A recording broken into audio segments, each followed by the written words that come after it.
Muliakah anda dengan memberi air selut?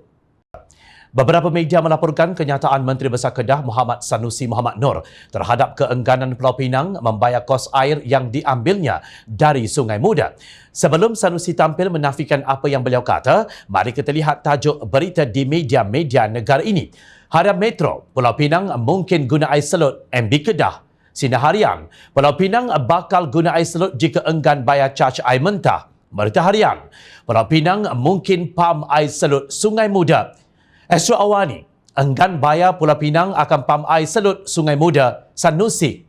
Banyak lagi media yang bergerak secara dalam talian memaparkan tajuk berita yang sama. Muhammad Sanusi dilaporkan memberi amaran kepada Pulau Pinang ekoran keengganan kerajaan negeri itu membayar pampasan air kepada Kedah. Katanya Pulau Pinang masih boleh terus mengepam air Sungai Muda secara bebas setiap hari. Namun akan tiba masanya mereka mendapati tiada air mengalir di sungai itu lagi. Bila dipetik sebagai berkata kerajaan Kedah mempunyai beberapa projek yang belum boleh diumumkan.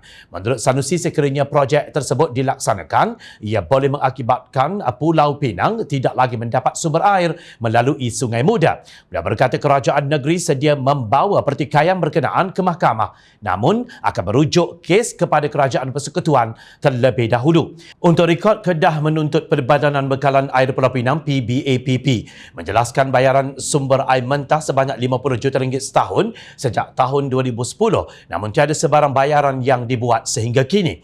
Kita ada beberapa projek yang tidak umum lagi yang akan beri masalah kepada mereka kalau tetap enggan bayar. Saya akan umum nanti.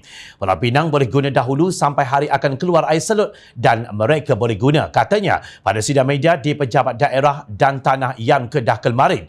Terdahulu Ketua Menteri Pulau Pinang Chow Kun Yeow berkata pihaknya tetap menyatakan pendirian untuk mempertahankan hak riparian sumber air bagi negeri berkenaan di mahkamah. Pulau Pinang mengabstrak air mentah dari sempadan negeri Pulau Pinang yang terletak di tengah-tengah Sungai Muda, yang mana ia adalah selari dengan undang-undang antarabangsa bahawa hak riparian iaitu hak untuk mendapatkan sumber air mentah dari sungai di sempadan walaupun hulunya berada di negeri atau negara lain, tegas Kun Yeow. Apa isu sebenarnya? Adakah ia isu air atau isu politik? Sebagai orang Islam, kita wajib berpegang kepada akhlak Islam yang dibimbing Al-Quran dan hadis. Rasulullah SAW bersabda yang bermaksud manusia berkongsi pada 3 perkara iaitu air, rumput dan api. Hadis riwayat Ibnu Majah dan Abu Daud. Hadis riwayat At-Tabrani pula menyebut sesungguhnya Allah itu indah dan sukakan keindahan, kasihkan perkara-perkara yang terpuji dan benci kepada perkara yang keji. Justru orang ramai berhak untuk mendapat manfaat 3 perkara tersebut demi keperluan hidup mereka. Bagi masyarakat moden, rumput bukan hanya bermaksud tanah ragut untuk haiwan ternakan, tetapi juga tumbuh-tumbuhan lain termasuk hutan. Maknanya, jika pembalakan membuatkan air tercemar dan tidak lagi dapat dimanfaatkan oleh orang ramai, maka perbuatan tersebut termasuk dalam perbuatan keji.